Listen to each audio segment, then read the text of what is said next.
Dennis, where are you? My water just broke. Please come home right now, I messaged in a panic. His reply came quickly, but it made my heart sink. What? That's impossible. I'm in Hawaii with Paulie right now. I'm nowhere near you. Why don't you call your parents instead? What was he saying? Today was my due date. He knew that. How could he go on a vacation to Hawaii with his friend Paulie at a time like this? I was shocked, angry, and heartbroken all at once, but there was no time to dwell on it. My baby was coming, and I needed help fast. Shaking, I grabbed my phone and called my father. He rushed to my house right away, bringing one of his company workers, Rufus, with him. With their help, I got to the hospital safely. After several long and painful hours, I gave birth to a healthy baby girl. But Dennis never showed up. He didn't come to the hospital, not that night, not the next day. Even when I sent him a message telling him his daughter had been born, he didn't respond right away. Days passed. From what I heard, he was still enjoying his Hawaii trip with Paulie. At that point, I couldn't help but ask myself, did Dennis care more about Paulie than his own child? I was hurt, but mostly, I was fed up. That's when I decided, it was time to take action. I reached out to my father, who owns a large construction company. I had a plan in mind, a plan to make Dennis regret everything when he finally came home from his vacation. Let me take you back a little and explain how I got here. My name is Allison. I'm 37 years old. Just a year ago, I was working hard at my father's construction company. I had been single for a long time, choosing to focus on work instead of love. Everyone expected I'd take over the company one day. That was the plan, until something unexpected happened. One day, our company took on a job renovating a hospital in a nearby town. On my way home after checking the site, a man suddenly spoke to me. "Excuse me, are you heading home? Would you like to have dinner together?" I was surprised. The man was a doctor at the hospital. I didn't have any plans that night, so I agreed. His name was Dennis. He was 40, a few years older than me. He told me he had noticed how dedicated I was to my work and had been meaning to talk to me. Like me, he was single and very focused on his career. I wasn't used to men making moves like that, so I was flattered, but also unsure. I had a dream of running my father's company one day. I wasn't sure if I could balance that with dating a doctor. So, I asked him a question that had been on my mind. Would you want your future wife to have a career? He smiled and said gently, "This might sound old-fashioned, but since I'm often busy with work, I'd prefer my wife to take care of the home. I'd make sure she wouldn't struggle financially." His answer made my heart drop. That wasn't what I wanted. I had worked hard to build a career. I wasn't planning on being a housewife. Still, we ended the evening on friendly terms and exchanged contact information. That night, as I lay in bed, I couldn't stop thinking about him. Just as I was wondering whether I should reach out again, my phone rang. "I'm sorry," he said, after I got home. "I couldn't stop thinking about you. Would you like to go out with me?" I couldn't believe it. My heart skipped a beat. I was just thinking the same thing, I told him. That's how our relationship began. Soon, we were dating seriously, but the question about my future still lingered. I spoke to my father about it. He listened patiently, then said something I'll never forget. "Don't worry about the company. We have good people who can run things. You focus on your happiness now." Tears filled my eyes. A few months later, Dennis proposed. I said yes. But marriage didn't turn out how I imagined. Dennis was always away. He said it was because of work, but I barely saw him. I had left my job, thinking I'd build a warm and happy home. Instead, I found myself lonely most of the time. I tried to be patient. I knew he worked hard, but something else started bothering me. Every time Dennis got paid, he would withdraw a large amount from our joint account. At first, he left me about half, then it became less and less. When I asked why, he got irritated. "I need money for work things, conferences, training, meals with coworkers. It's just how it is." I didn't understand the medical world, so I tried to accept it. Maybe I was being too controlling, but soon, he started taking so much that I couldn't cover our living expenses anymore. One day, I finally snapped. "I can't manage with this little money. I don't understand why you're taking so much." He glared at me and replied coldly, "If it's not enough, get a job." That hit me like a slap. Wasn't he the one who told me to quit work? I felt dizzy and sick. I rushed to the bathroom and threw up. My chest felt tight, and I could barely breathe. But when Dennis heard me, he didn't show concern. Are you pretending to be sick to get attention? He asked. I was shocked. Just leave me alone, I said, and went to sleep in the guest room. But I couldn't sleep at all. The nausea wouldn't go away. Something felt wrong inside my body. The next morning, I went to a nearby hospital. After some tests, the doctor looked at me and smiled. Congratulations, you're 8 weeks pregnant. I couldn't believe it. A baby? My heart raced with a mix of joy and worry. How would Dennis react? I messaged him right away. He read the message that afternoon, but he didn't reply. That night, he came home after 1 a.m. I stayed up, hoping he'd say something kind. Instead, he looked annoyed.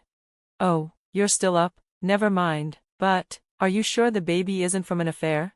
I was stunned. What? Why would you say that? Do you think I would cheat on you? His cold expression stayed the same. Well, I just thought it was suspicious.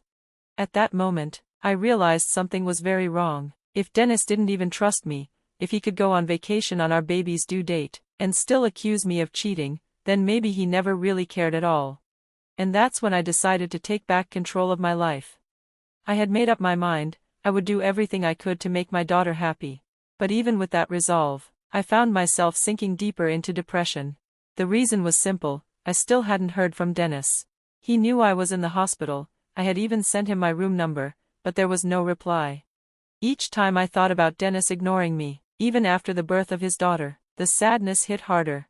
It seemed like his Hawaiian vacation with Paulie was more important to him than being present for the birth of his child.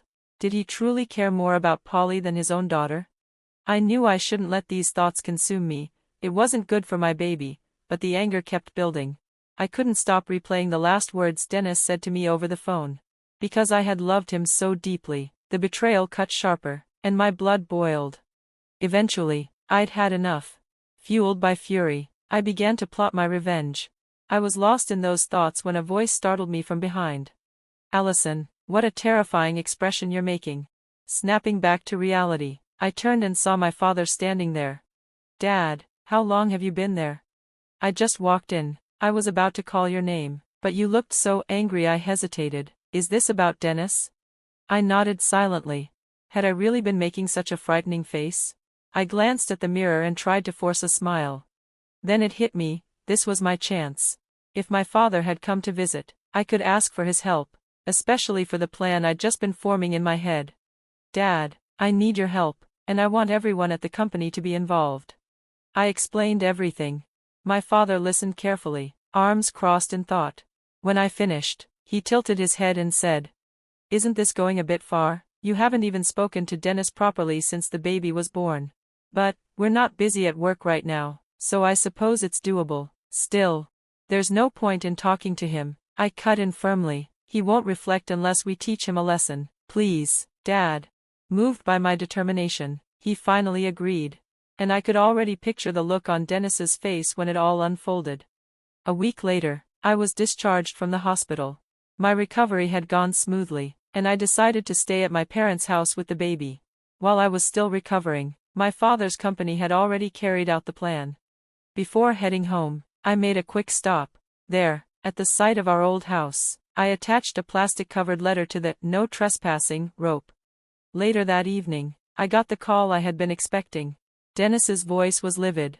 Hey, why is our house just an empty lot? Where's all my stuff? Where are you? Calm down, I'll answer everything, one question at a time. I couldn't stop the small smile that crept across my face.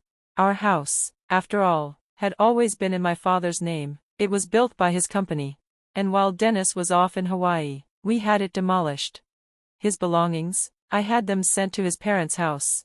When I called to explain, his parents were furious, not with me, but with him. They wanted to come apologize, but I asked them to wait. This was between Dennis and me. Dennis was still trying to make sense of it all when I asked. Did you see the letter I left? It's attached to the rope, sealed in plastic. He went quiet for a moment, then I heard the rustling of plastic. Yeah, I've got it. Wait, what? These are divorce papers, and you already signed them. What did I do to deserve this? Oh, I don't know. Going on a tropical vacation with your childhood friend while your wife is in labor? That seems like grounds for divorce to me. An affair? You've got no proof. I just went with Paulie because she wanted company. Nothing happened. Dennis's denial was predictable. But unfortunately for him, we had proof. Right after I gave birth, I mentioned Paulie and Dennis's trip to my father. Rufus, a senior employee, overheard, and reacted immediately. "Paulie Lopez, that's my ex-wife," he said. Apparently, Rufus had divorced her recently. He had never met Dennis personally, but when I described Paulie, her looks, her mannerisms, he was certain it was her. "I know which resort she wanted to visit," Rufus added. "Let me send some people to check." Under his direction, a few younger employees went to the resort and stayed in the room next to Paulie and Dennis. They managed to capture photos of the two being intimately close, and even recorded audible evidence from the next room. When I told Dennis that we had both photographic and audio proof, he hung up. I knew exactly where he was going. Rufus and I followed him, back to the apartment Paulie used to share with Rufus.